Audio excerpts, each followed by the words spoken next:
Zapraszam na filmową podróż po niezwykle urokliwym regionie Włoch Apulii.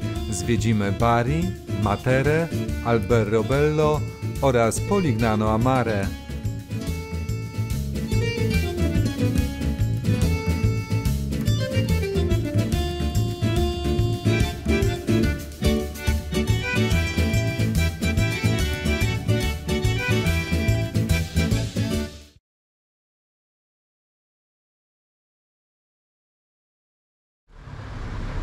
I to nasze pierwsze kroki w Bari. Przylecieliśmy tutaj o godzinie 8:40. Dotarliśmy do miejsca zakwaterowania, do hoteliku, ale się okazało, że doba tam jest od godziny 13:30, więc mamy dużo czasu. Bagaż zostawiliśmy tam w depozycie za całe 4 euro.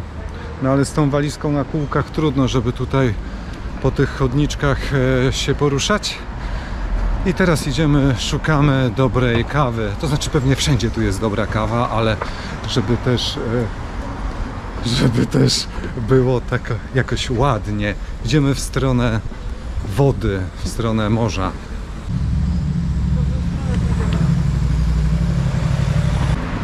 O sole mio, no, no, no, no, bo to są Włochy. O, tu jest bardzo ładnie nawet. Dobra, to zaraz tutaj przyjdziemy. Take away czy stay here? Take away czy Tinky Winky. No i tu już jest pięknie. Proszę, zobaczcie.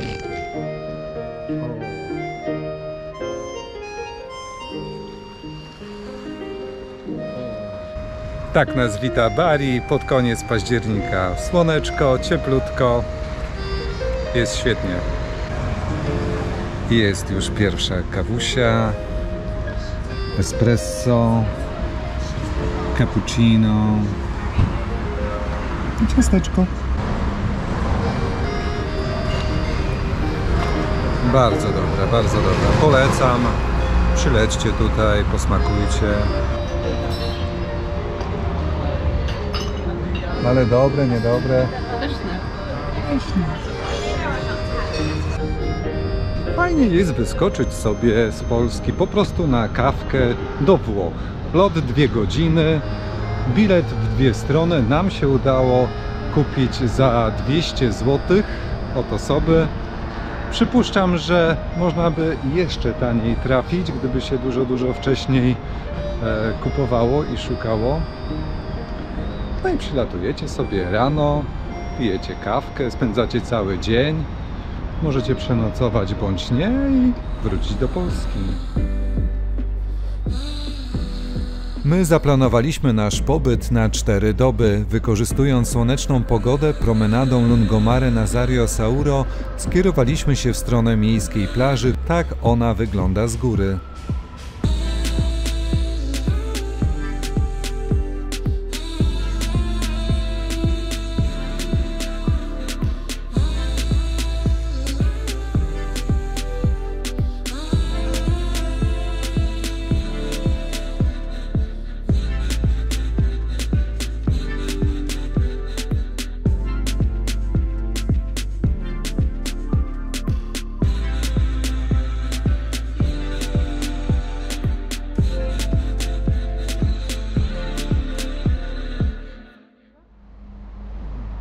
Podziwiając mniej lub bardziej zadbane kamienice, idziemy zobaczyć nasz nocleg, który kosztował 155 euro za 4 doby. Tutaj jest taka właśnie moda wywieszania, prania. Prawie jak w Polsce, ale chyba troszkę bardziej. Nie chciałbym, żeby mi coś na przykład spadło tutaj na głowę. Czyjeś majtki na przykład.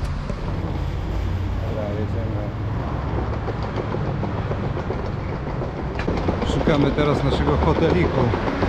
Gdzieś tutaj musi być. Jest!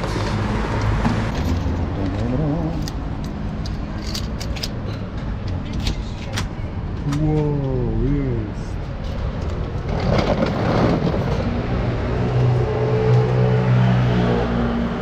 Tadam. Ojene, To straszne. ta winda ma chyba 100 lat. Dobra, chodź. Dobrze jest, 7. Idziemy. Będzie co będzie. Chodź. Weź się schowaj. No, ja się tu nie mieszczę. 3. Ale ma tempo. 2, 1, żeby się nie zatrzymało. Szybciej bym wszedł z tą walizką chyba po schodach. Wyjeżdżam. Co? Wow, ładnie.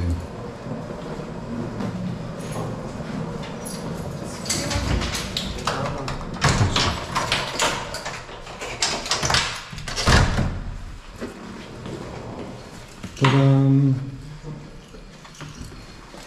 Dobra, łóżko jest. To najważniejsze. Co jeszcze jest oprócz tego? Coś tu jest.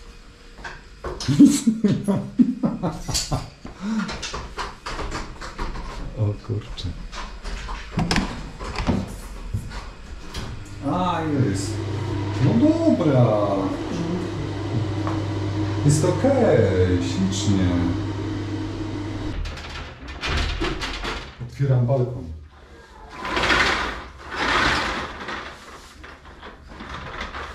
No bo urwę. Tadam! Wow. No to jest jakiś taki wspólny. Widok mamy piękny, po prostu piękny. No to jesteśmy. Ale nie będziemy odpoczywać, idziemy od razu dalej zwiedzać. Jeśli chcecie kupić świeże owoce morza, to znajdziecie je na targu rybnym w porcie na Molo San Nicola. Ten rybak oczywiście nie pierze ośmiorniczek. Potrząsanie sprawia, że zachowają one swoją świeżość.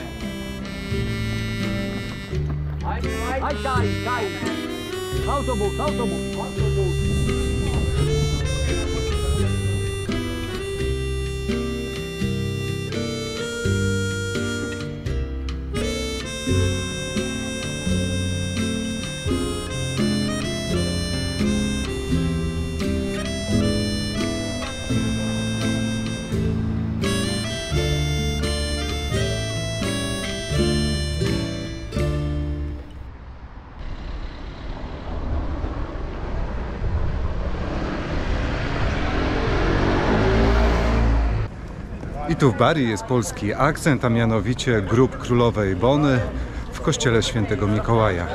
Idziemy zobaczyć. Bazylikę San Nicola rozpoczęto budować tuż po przywiezieniu do miasta relikwii świętego Mikołaja w 1087 roku, który stał się patronem Bari. Potężna, surowa budowla uważana jest za symbol miasta i jeden z najcenniejszych zabytków architektury romańskiej we Włoszech. Jest celem pielgrzymek zarówno dla katolickich, jak i prawosławnych wiernych.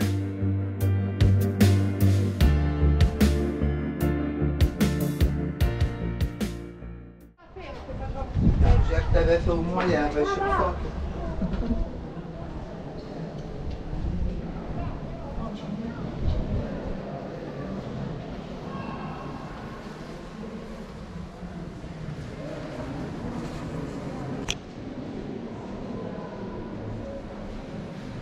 Święty Mikołaj jest.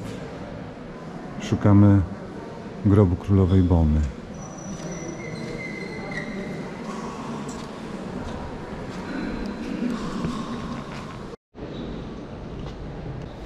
Grób królowej Bony znajduje się za ołtarzem. Spróbuję tam podejść bliżej. Bona pochodziła z panującej w Mediolanie dynastii Sforzów. Jej mężem był Zygmunt Stary. Nagrobek królowej Polski Bony powstał tu w 1593 roku, ufundowany przez jej córkę królową Annę Jagiellonkę. Sarkofag zdobi rzeźba przedstawiająca klęczącą Bonę w schyłkowych latach jej życia. Obok stoją patroni Polski i Bari, święty Stanisław i święty Mikołaj.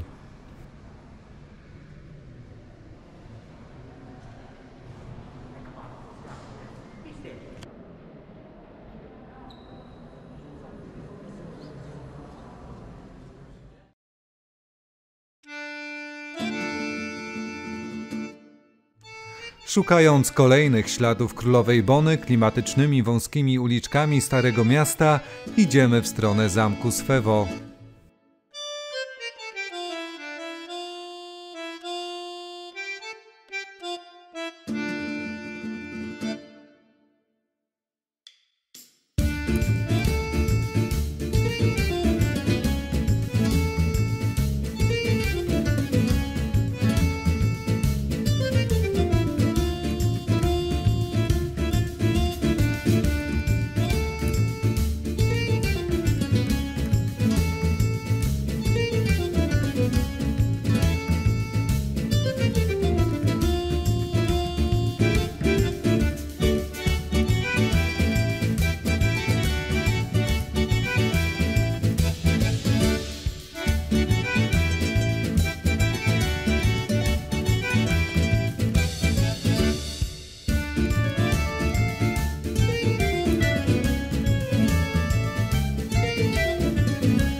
Zamek Svevo to największa zabytkowa budowla w Bari.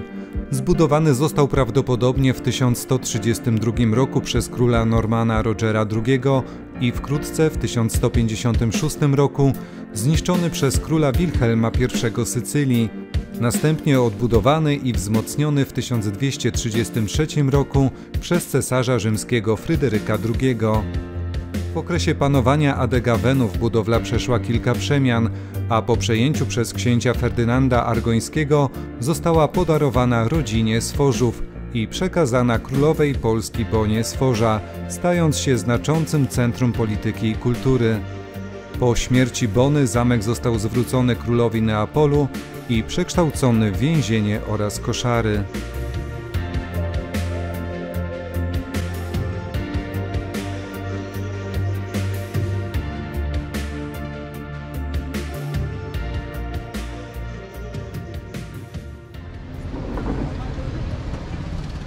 Starą część miasta od nowej części oddziela ulica Corso Vittorio Emanuele.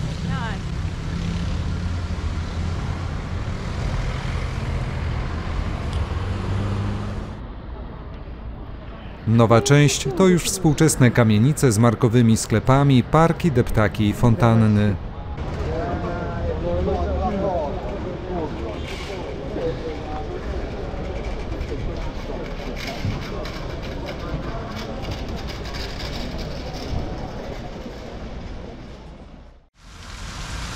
A skoro jesteśmy już w Italii, to wypada zaśpiewać włoską arię, choć skomponowaną przez Mozarta. Odpalam więc karaoke opera i śpiewamy. Non piandrai farfallone amoroso, notte giorno d'intorno girardo, delle belle turbando riposo, Narcisetto adoncino d'amor. Delle belle turbando riposo, Narcisetto adoncino d'amor. Non più avrai questi bei pennacchini. To może wystarczy już tyle. cappello leggero galante. Miasto tak naprawdę zaczyna żyć od godzin wieczornych. Głównym deptakiem i miejscem spotkań jest Via Sparano da Bari. Del miglio d'onesto color, non più frai, quei penaltini, quel cappello, quella chioma, quell'aria brillante. Non più drai farfalloni amoroso, notte e giorno di torno girando, delle belle turbando al riposo, oggi setto a tuo giro d'amor. Delle belle turbando al riposo, oggi setto a tuo giro d'amor. Tra guerrieri po' far bacco, Rando stacchi stretto e sacco, schioppo in spalla, sciabla a fianco, collo dritto, l'uso franco.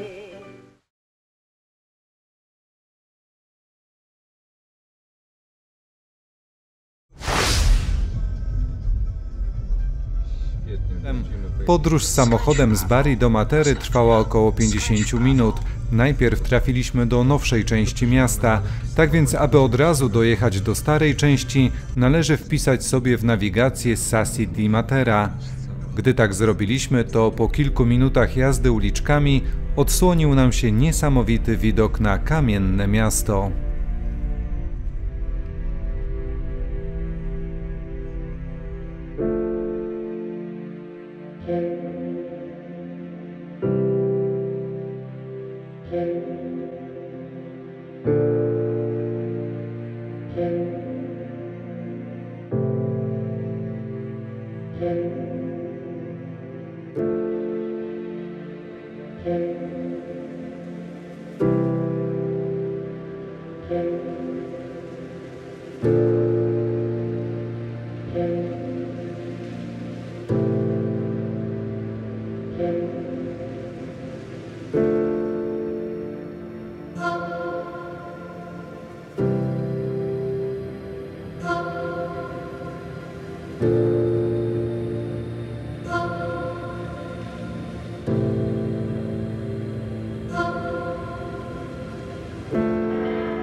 Starsza część miasta podzielona jest na dwie dzielnice, Sasso Caveosso i Sasso Barisano.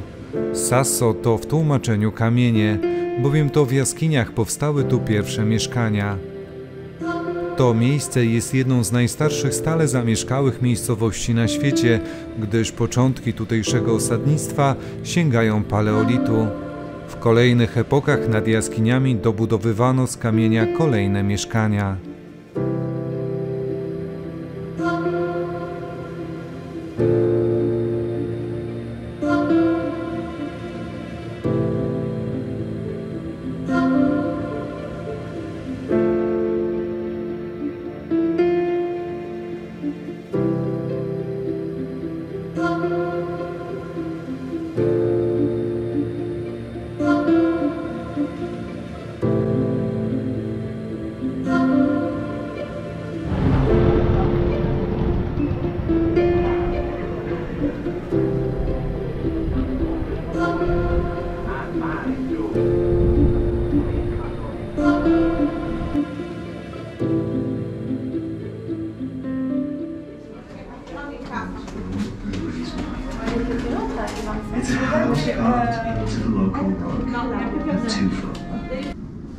Tak właśnie wyglądały mieszkania w grotach jeszcze do 1950 roku.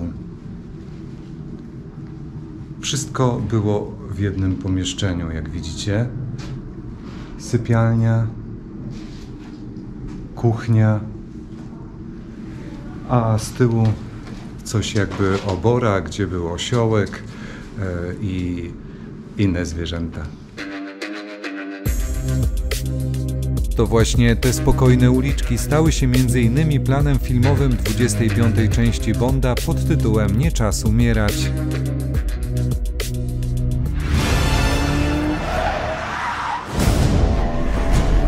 Why would I betray you? We all have our secrets. You just didn't get to yours yet.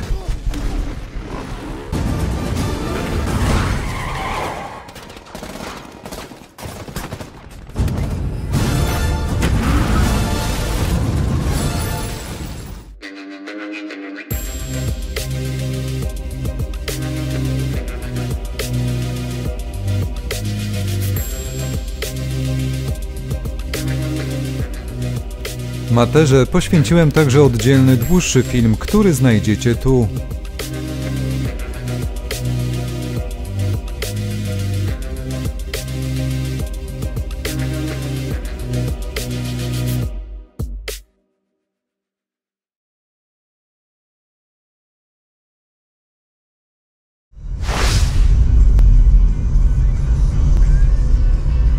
Za 300 metrów na rondzie pierwszy zjazd. Opuszczamy Materę, ale to nie koniec naszej wycieczki, ponieważ pojedziemy jeszcze do jednego bardzo malowniczego miasta, Alberobello.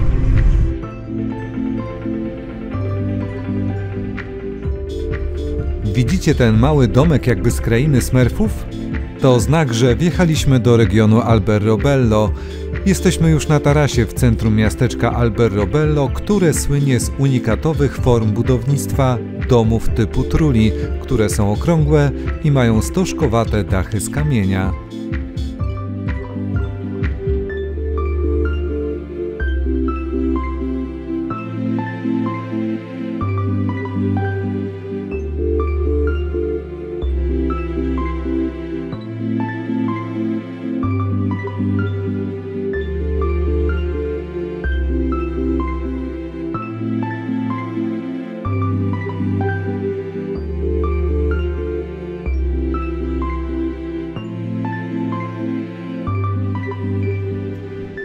Dlaczego w ten sposób budowano domki trulli?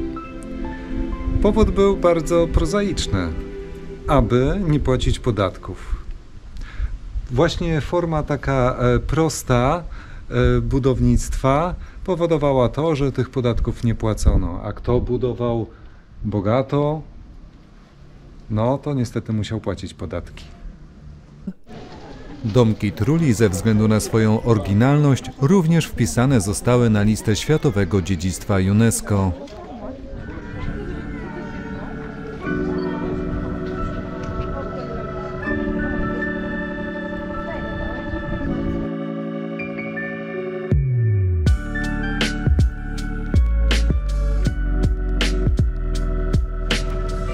Sklepikarze są tu na tyle uprzejmi, że pozwalają wejść na swoje tarasy, z których można oglądać panoramę tutaj na te domki.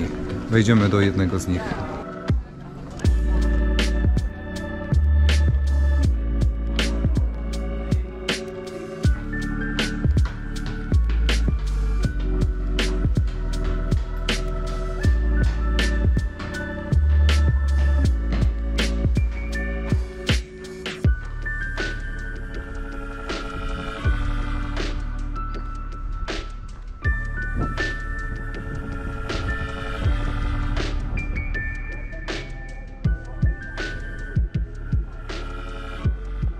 I na takim tarasie możecie sobie zrobić fajne selfie.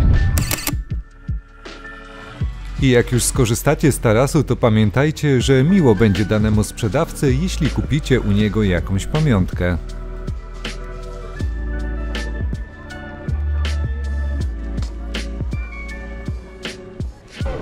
Na koniec jeszcze raz przyglądamy się domkom trulli, które nie występują nigdzie indziej w Europie. Budowane były prawdopodobnie od XIII wieku. Jedna z teorii pochodzenia trulli mówi o zmyślności apulijskich chłopów, którym w XV wieku Ferdynand I Aragoński zakazywał budowania stałych domostw, twierdząc, że można ich dowolnie przenosić tam, gdzie będą potrzebni. Domy te rzeczywiście nie były stałe i w razie wizyty cesarskich urzędników czy faktycznych przenosin Apulijczycy nie mieli problemów. Innym wytłumaczeniem dla takiego budownictwa jest to, jak już wspomniałem, że ich mieszkańcy chcieli uniknąć w ten sposób płacenia podatków nałożonych na wszystkie budynki mieszkalne, oprócz niewykończonych. Tymczasem dach Trullo było stosunkowo łatwo zarówno rozebrać, by udowodnić, że budynki są niewykończone, jak też równie łatwo go na nowo złożyć.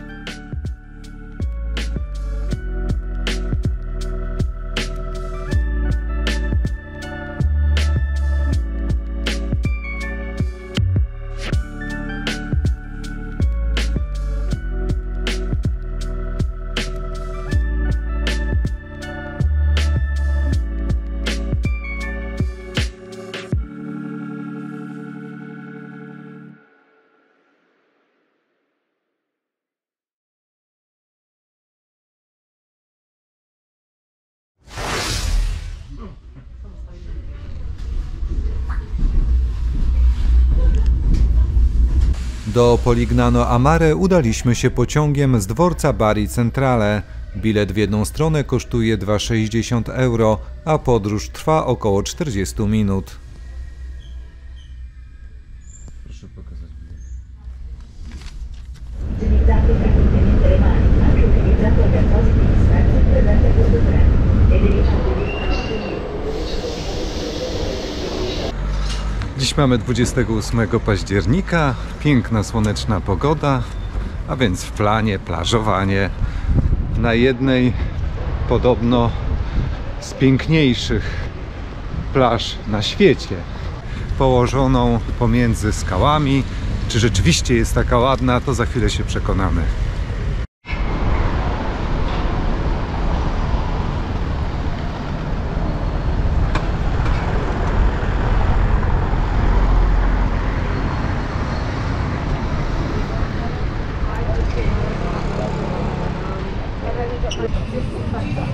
Plaża jest jeszcze w cieniu, a więc troszeczkę poczekamy, udamy się na dobrą kawkę.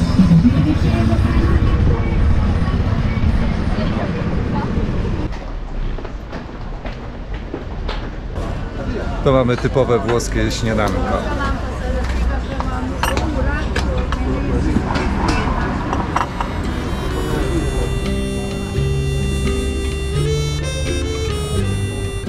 Wyczekując słonecznej, gorącej plaży, udajemy się na spacer labiryntem wąskich uliczek starej części miasta, które wyglądają podobnie jak te w Bari.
Monica Witzman, sono qui da me, a Polignano Mare, dove c'è solo blues.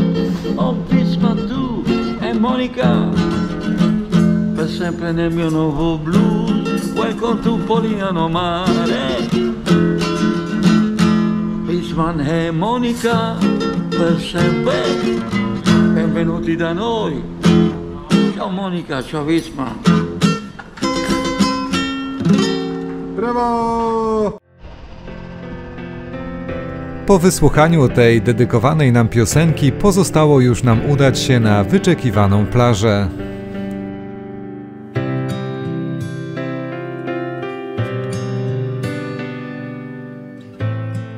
Słynna plaża Lama Monachile położona jest między dwoma klifami, na których dodatkowo pobudowane są kamienice, co daje jej niepowtarzalnego uroku.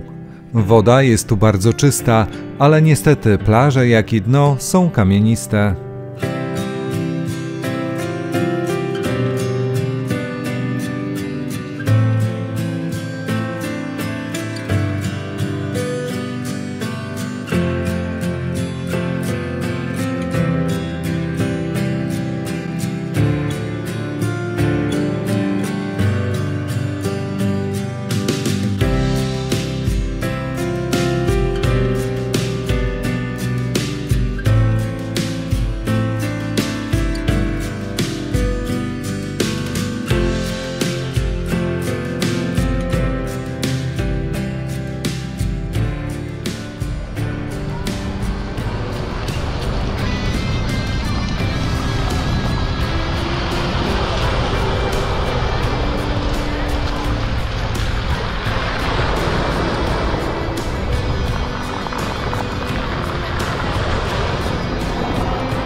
Z lewej strony plaży w klifie wydrążone jest przejście, którym można dotrzeć pod skały od strony morza.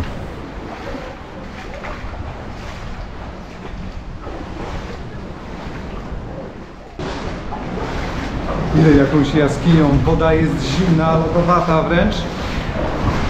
Ale warto.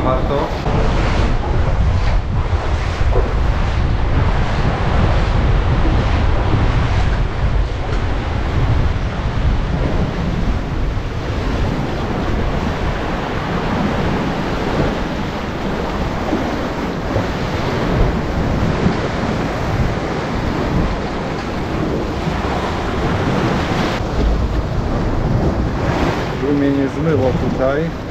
Oczywiście nie wziąłem butów specjalnych.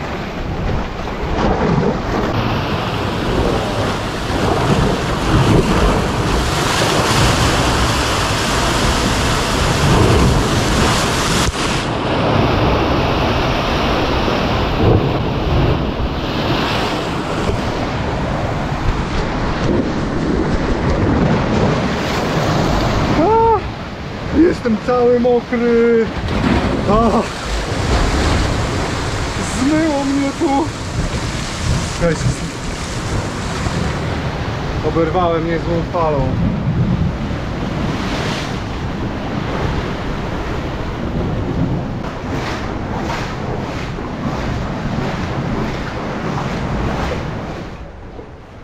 Skoro już byłem cały mokry, to nie pozostało mi nic innego jak wejść do wody i popływać, co z powodu fali kamieni wcale nie okazało się takie łatwe.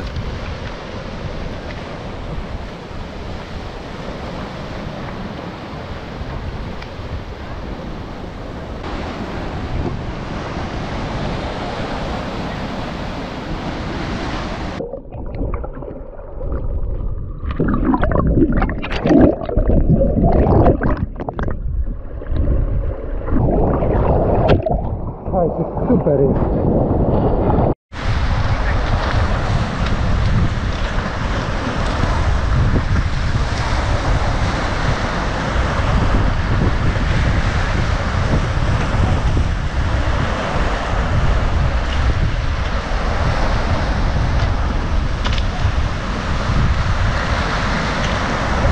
Fajnie było.